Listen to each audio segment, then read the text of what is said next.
در ناحیه وسیع برای پیشگیری بیماری ویروس نوراسوگی مسئولیت آدم و بیماری پیدایش نوراسوگی مسئولیت مرکز ضد این بیماری و پیشگیری آن فعالیت می‌نماید. در مرکز 23 نفر طبیبان در همین سمت فعالیت می‌برند.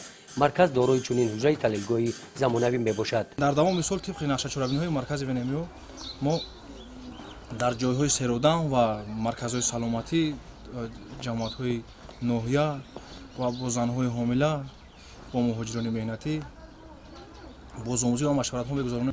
خوشبختانه سال تا سال سویه دانش مردم نسبت به بیماری‌های صورتی خوبتر شده است و ما هم کوشش به خرج می‌دهیم که هرچی بیشتر و بیشتر بین زن‌های خونه‌شین و این چنین جای‌های سیرودن مشورت‌ها و بازآموزی‌ها رو بیشتر گردانیم که از این هم مقصد بیشتر سطح دانششون بیشتر گردد. بیماری ویروس نوراسوگی مسئولیت آدم و بیماری پیدایش نوراسوگی مسئولیت بیماری میباشد که امروز جهانیان برای پیشگیری آن مبارزه میبرند.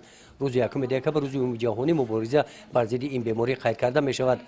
در ناحیه وسیع در این روز با اقدام مرکز ضد بیماری ونمیو و بیماری پیدایش نوراسوگی مسئولیت در یک جایگی با بخش کار با جوانان و ورزش تحت عنوان حیات ما در دست ماست محافظت می‌نماییم آن را از ویروس نوراسوگی مسئولیت آدم و بیماری پیدایش نوراسوگی مسئولیت همایش دایر گردید. در این چاره‌بینی با جلب متخصصان عاید این بیماری راه‌های گزارش و پیشگیری آن مصلحت‌های مفید داده شدند.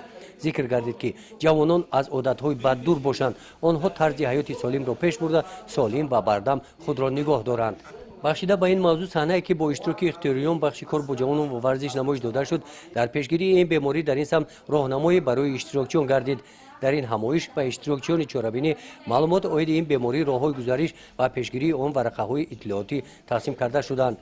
همین گونه اکسی‌های ترغیباتی در جای‌های سیرودم مرکز ناحیه گذرانده شده. در آن اختیاریون و ساکنان و مهمانان ناحیه زیاده از 200 دانه ورقه‌های اطلاعاتی تقسیم کردند. گزارش خواجه نظریف خدای نظر ظهوروف از ناحیه وسیع برای برنامه اطلاعاتی نوید.